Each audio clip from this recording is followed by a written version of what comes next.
Nicolas Maduro अपने घर पे आराम से सो रहे थे। सडनली यूएसए के मिलिट्री ट्रूप्स आकर उनको कैप्चर कर लेते हैं, उनकी वाइफ को कैप्चर करके किडनैप करके ले जाते हैं यूएसए के अंदर।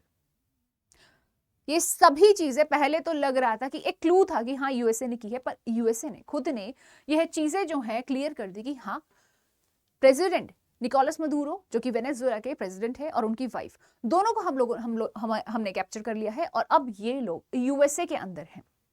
तो ये जो डिक्टेटरशिप थी इस प्रेसिडेंट की, निकोलस मदुरो की, ये अब समाप्त होती है।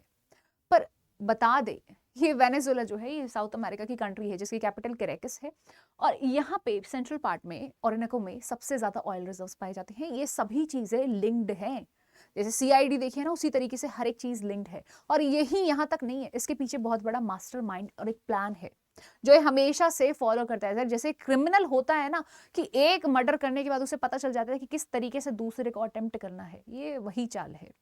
और पता है किया किसने है? ये डोनाल्ड ट्रंप ने किया है, जो कि फीफा पीस प्राइज विनर है। जो इंसान खुद 1 जनवरी को रेजोल्यूशन में मीडिया को बोलता है कि भाई मेरा रेजोल्यूशन है peace, peace and only peace. India और ये जो पाकिस्तान के बीच में ऑपरेशन सिंदूर था ना, वो भी मेरी वजह से रुका है, खैर मैं बता दूं। और यही सब चीजें मैं चाहता हूं कि मैं पीस में रहूं। One of the top most diplomatic person, diplomacy इन्हीं के नाम है भाई। ये सभी चीजें करने के बाद आपको एक और चीज मैं साथ में बता दूं भाई, 7 कंट्रीज पे लगातार बॉम्बिंग करने वाली एक अकेले एक ऐसे प्रेसिडेंट है, अकेली एक ऐसी कंट्री है। यूएस के प्रेसिडेंट डोनाल्ड ट्रंप अपने खुद के ट्वीट पर ये कहते हैं कि भाई the United states of America had successfully carried out a large scale of the strike against the Venezuela and its leader, President Nicolas Maduro, who has been, along with his wife, captured and thrown out of the country. This operation that has been conjunctions of the US law enforcement, and this operation was done with the law enforcement. Details are as follows. 11 AM को हम लोग meeting करते हैं और ये सभी चीजें मैं आपको विस्तार में बताऊंगा। ये सब चीजें ये खुद से ट्वीट करके बताते हैं, फिर वहां पे जाके ये सारी रीजंस देते हैं। सैंक्शंस लगाई हुई थी कि भाई वेनेजुएला तू कहीं से भी ना ट्रेड नहीं कर सकता है मेरे यूएस डॉलर में, क्योंकि तेरे पे सैंक्शन लग गई है, यूएस डॉलर तू यूज नहीं कर पाएगा। वेनेजुएला कर कहते हैं ना, मरता मरता क्या ना करता। वेनेजुएला जो है रशिया से उसकी कंट्री में डील कर रहा था, वेनेजुएला जो है चाइना से बार्टर सिस्टम और उनकी करेंसी में डील कर रहा था। सभी चीजें बहुत आराम से चल रही थी, ये चीजें नहीं हजम हुई यूएस ट्रंप को, यूएसए के प्रेसिडेंट ट्रंप को। तो ये करते क्या है, ये बताते हैं कि हमारे यहाँ पे सबसे ज्यादा ड्रग ट्रैफिकिंग हो रही है भाई वो वेनेजुएला से हो रही है। ये जो ड्रग ट्रैफिकिंग के केसेस आ रहे हैं बेशक से वो 0.45% हो रही है, इन रियलिटी वो 0.5% सिर्फ वेनेजुएला से हो रही है, पर हाँ वेनेजुएला से हो रही है। वो जो मनी लॉन्ड्रिंग हो रही है ना हमारे यहाँ पे, वो भी वेनेजुएला करवा रहे हैं। और जो हमारे यहाँ पे जितनी भी इमिग्रेशन हो रही है जिसके कारण क्रिमिनल गैंग्स हमारी कंट्री के अंदर एंटर कर रही है, ये भी वेनेजुएला करवा रहे हैं। ये सभी चीजें काफी नहीं है, इसके अलावा भी बहुत सारे हमें नेशनल सिक्योरिटी थ्रेट्स हैं जिसके कारण हमें वेनेजुएला पे एक्शंस लेने पड़ेंगे, and this is how we take the actions. ये सभी चीजें जो है ना ये इनके अकॉर्डिंग है। रियलिटी जो है सबको पता है, ऑयल रिजर्व्स के ऊपर एक चील की जो बाज की नजरें होती है ना वो सभी को दिख जाती हैं। तो सबसे पहली चीज जो हर कोई कह रहा है, जो रियलिटी भी है, एक ऑयल रिजर्व, क्योंकि Venezuela 17% of the world oil reserve को कंटेन करते हैं अपने पास, उनके पास रिचनेस है मिनरल्स की। तो 303 बिलियन बैरल्स का ऑयल जो है सिर्फ वेनेजुएला के पास है पूरे वर्ल्ड में, जो कि अहेड है सऊदी अरेबिया के। सऊदी अरेबिया ओपेक का हेड है और उससे भी ज्यादा यहाँ पे वेनेजुएला लेके बैठा हुआ है। पर रियलिटी पता है मेरे दोस्तों कुछ और है। रियलिटी क्या है मैं बता दूं आपको, वेनेजुएलन जो ऑयल है ना और जो माइनिंग सेक्टर्स हैं यहाँ पे मैं बता दूं, इनके पास इतनी ज्यादा रिच एक ये ऐसी कंट्री है जिन पे अबंडेंट ऑफ मिनरल रिसोर्सेज में हर चीज में रिचनेस है, ना कि सिर्फ ऑयल रिजर्व। गोल्ड में, गोल्ड के अलावा यहाँ पे आपके कोल में, कोल के अलावा आयरन में, आयरन के अलावा रेयर अर्थ मटेरियल, हर चीज में भरमार है मिनरल रिसोर्सेज की। अब ये देखिए इनके पास बस इंफ्रास्ट्रक्चर नहीं है, यहाँ पे इन्होंने 2009 से लेके अपनी पूरी की पूरी चीजें जो है मैपिंग करके अपनी रिसोर्सेज का बताते हैं। 2021 में इन्होंने अनाउंस किया कि हमारे मैप करके बताया कि हमारे यहाँ पे कितने सारे रिसोर्सेज हैं। सबको ये बताता ऑयल रिजर्व है, इसके अलावा भी इन्होंने बताया कि यहाँ पे कॉपर, निकल, Colton, magnesium, silver, zinc, gold, सभी चीजों की भरमार है हमारी कंट्री में।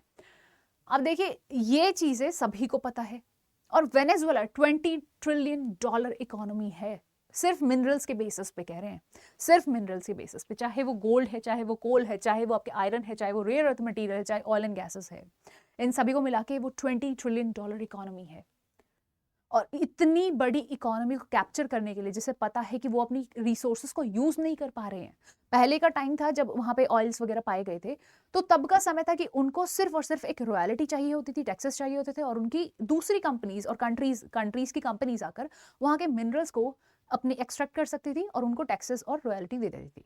पर जब इंसान को अपने रिसोर्सेज का पता चलता है, हालांकि अभी तक वेनेजुएला को अपनी चीजों का नहीं पता है कि वो कितनी ज्यादा एक्सटेंटिवली, कितनी ज्यादा रिच है मिनरल रिसोर्सेज में, पर जितना इन्हें पता चला फिर इनको लगा कि नहीं, हमें अपनी चीजों पे, रिसोर्सेज पे खुद अपने तरीके से काम करना चाहिए।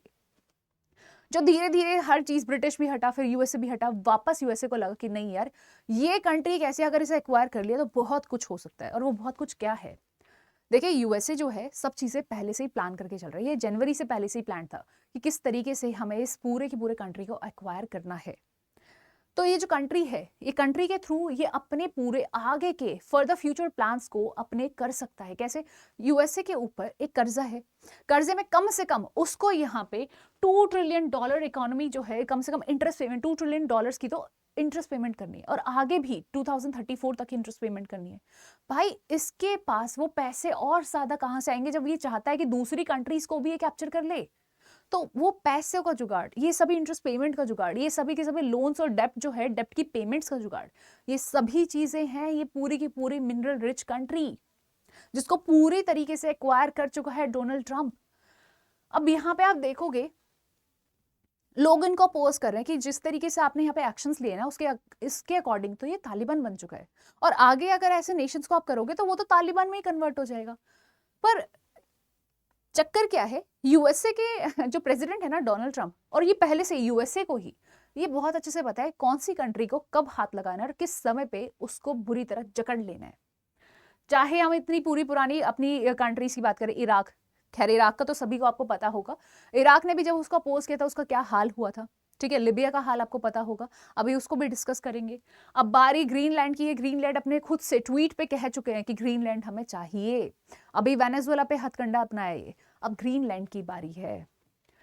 देखिए डोनाल्ड ट्रंप जो है, डोनाल्ड ट्रंप ने कहा है क्यूबा को एक तरीके से यहाँ पे उन्होंने फुल पावर के अंदर जाके पूरी की पूरी एक धमकी दे दी है कि क्यूबा वॉच योर एज। कहने में अच्छा नहीं लग रहा है पर इन्होंने ही लिखा है कि be better to watch his age. तो यहाँ पे इसके अलावा भी क्यूबा, ईरान, इन सभी को धमकी दी जा रही है। ईरान का खैर अभी आपको पता होगा ईरान के बारे में कि ईरान की कंट्री में कितनी ज्यादा इन्फ्लेशन की तादाद बढ़ चुकी है। ग्लोबल इन्फ्लेशन हाइपर इन्फ्लेशन में कन्वर्ट हो रहा है, मतलब इन्फ्लेशन जो है 40 से 50% से ऊपर कूदने को है। तो ईरान का तो इसने बैंड बजा ही दिया है। अब आई बात क्यूबा की, क्यूबा को अल्टीमेटली वार्निंग दे चुका है खुले आम, और ग्रीनलैंड को तो कह रहा है कि भाई ग्रीनलैंड तो मुझे चाहिए यार, क्यूबा वगैरह इन सबका ठीक है। अब यहाँ पे लिबिया और इराक को जो ये थ्रेटन कर रहा था पहले, डॉलर को इन्होंने धमकाया था ना, उसके बाद इन्होंने अपनी जो चीजें सामने होते हुए देखी, ये एक तरीके से वेनेजुएला को एक हिस्टोरिकल पर्सपेक्टिव से देख लेना चाहिए था। लिबिया और इराक एक ऐसी कंट्रीज है जो कि अगर हम बात शुरू करें ना इराक से, तो इराक का हुआ ये था कि यूएसए ने सैंक्शंस लगाए कि भाई तू अब यहाँ पे ऑयल्स वगैरह में जो रिचनेस दिखा रहा है 9th नंबर पे बैठ के, अब तू यहाँ पे यूएस के डॉलर्स में ट्रेड डील नहीं कर सकता, इंटरनेशनल ट्रांजैक्शन सिस्टम को तू यूज नहीं कर सकता, स्विफ्ट को तू यूज नहीं कर सकता। इराक अब क्या करता है, इराक अपनी सारी की सारी ट्रांजैक्शंस जो है ना डिफरेंट करेंसीज में करने लग जाता है, मोस्टली यूरो में करने के लिए यूएन से रजामंदी ले लेता है, यूएन भी रजामंदी दे देता है, यूनाइटेड नेशंस की रजामंदी के बाद यूरो स्ट्रांग हो जाता है। जब ये सब चीजें कंटिन्यू होती है तो यूएस के जो पावर थी उसको नीचे गिर जाता है, कि यूएस को थ्रेट हो जाता है कि यार ऐसा अगर हुआ तो ये तो मेरे लिए बड़ा घातक हो जाएगा।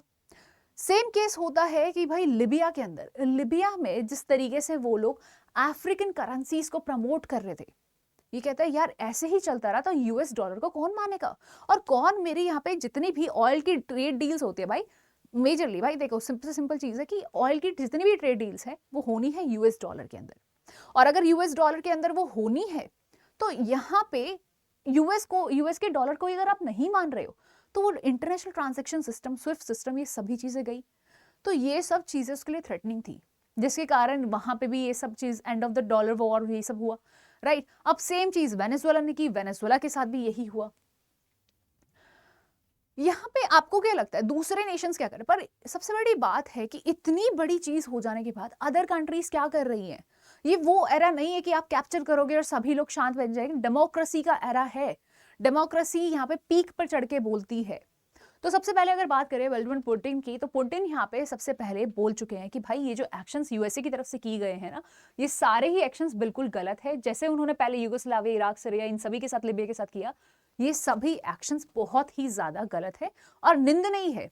इसके साथ साथ यहाँ पे अगर आप देखोगे, यहाँ के खुद के जो मेयर अभी रिसेंट बने हैं, उन्होंने भी इस चीज को कहा कि I called the Trump this morning, voice was the disagreement with the aggression in the Venezuela and capture of the Maduro. जो आपने मदुरो को कैप्चर किया है वो बिल्कुल सरासर गलत है। I call the president, spoke with him directly to register my opposition of this act, कि भाई मैं आपके साथ इसमें बिल्कुल भी नहीं हूं। किम जोंग का भी अगर आप देखोगे ना यहाँ पे, तो किम जोंग ने भी साफ साफ कहा है कि वेनेजुएला के जो प्रेसिडेंट है वो मेरे दोस्त हैं और अच्छा रहेगा यूएसए अगर तुम इसे जल्दी से जल्दी छोड़ दो। सेम चीज अगर हम कहें तो चाइल्ड के प्रेसिडेंट जो है उन्होंने भी ये कहा है कि भाई देखो अभी तो वेनेजुएला है, कल को हमारी कंट्री भी हो सकती है। तो ये चीज पूरे वर्ल्ड लेवल पे एक बहुत ही ज्यादा पीक पे है कि what is about the international sovereignty, what is about the national sovereignty of a country, कि सोवर्जिनिटी का क्या मतलब रह गया? सेक्युलर सोवर्जिनिटी कहाँ गई? सिक्योरिटी कहाँ गई? यूनाइटेड नेशन सिक्योरिटी काउंसिल कहाँ गया? अब ये सभी के अलावा इंडिया का क्या स्टैंड रहा? इंडिया सिर्फ अभी इस स्टैंड पे रहा है कि भाई यहाँ पे वेनेजुएला के अंदर जो हमारी एम्बेसीज हैं, जो हमारे पीपल हैं, जो कैराकस के अंदर हमारी एम्बेसी है, वहां पे इंडियन कम्युनिटी उनके रेगुलर टच में है, कांटेक्ट में है, उनके साथ बनी हुई है। अब यहाँ पे हमारे लोकल लीडर्स का क्या रहा है? भाई लोकल लीडर्स कहते हैं जो 26/11 के टेररिस्ट थे ना, ऐसा करो आप भी जाके ना, जैसे डोनाल्ड ट्रंप ने करा, आप भी जाके उन्हें पकड़ के ले आओ। ये इंडिया की स्टेटमेंट है और ये इंडिया की स्टैंड है। कमला हैरिस इसमें क्या कहते हैं? कमला हैरिस कहते हैं डोनाल्ड ट्रंप के जो एक्शंस है, Venezuela do not make America safer. जो वेनेजुएला के अंदर उन्होंने किए हैं, ये अमेरिका को कोई सेफ नहीं बना रहे, ना स्ट्रांग बना रहे हैं, ना ही कोई अफोर्डेबल बना रहे हैं। इसके अलावा ये जो Maduro is a brutal illegitimate dictator है, इसके बावजूद भी आई से, यानी कि कमला हैरिस कहते हैं, मैं कहूंगी ये जो एक्शंस थे ये अनवाइज थे, ये अनलॉफुल थे और ये भी इसके बिल्कुल ही खिलाफ है। ये पूरी की पूरी चीजों के अलावा कमला हैरिस के अलावा अदर कंट्री के खुद के जो लीडर्स हैं वो सभी इस चीज को अपोज कर रहे हैं। फिलहाल हमारी कंट्री से कोई भी ऐसी आवाज उठती हुई नहीं आई है, ना ही हमारे कोई प्रेसिडेंट ने, वाइस प्रेसिडेंट ने या फिर प्राइम मिनिस्टर ने इन सभी चीजों पे कोई बात करी है। वैसे कहते हैं वासुदेव कुटुंबकम, और अभी तक हमारे प्रेसिडेंट ने इसके ऊपर कोई भी अपना स्टैंड नहीं लिया है। तो देखते हैं अपनी विक्ट्री को आगे ट्रंप कितना एंजॉय कर पाएगा और कब हमारे इंटरनेशनल सिक्योरिटी काउंसिल्स में, यानी कि यूनाइटेड नेशन सिक्योरिटी काउंसिल में या फिर अदर ऑर्गेनाइजेशंस में यह चीज की डिमांड होगी कि ऐसे अनसेफ, अनवाइज ऐसी चीजों को, इलीगल चीजों को रोका जाए। क्योंकि अभी एक कंट्री है, दूसरी कंट्री कोलंबिया को ये थ्रेट कर चुका है, क्यूबा को ये थ्रेट कर चुका है। इसके अलावा ग्रीनलैंड लेस ने साफ साफ बोल दिया है कि ग्रीनलैंड मुझे चाहिए। तो ऐसे तो ये पूरे के पूरे नेशंस को अक्वायर करने की ही कोशिश में है, फिरात में है। तो देखते हैं आगे इसमें क्या होगा और बने रहिए आप लोग वीडियो में। आगे देखेंगे कि इसमें और नई चीजें क्या आती है और कितने लेवल पे सिक्योरिटी काउंसिल जो है वो अच्छे से वर्क कर सकती हैं।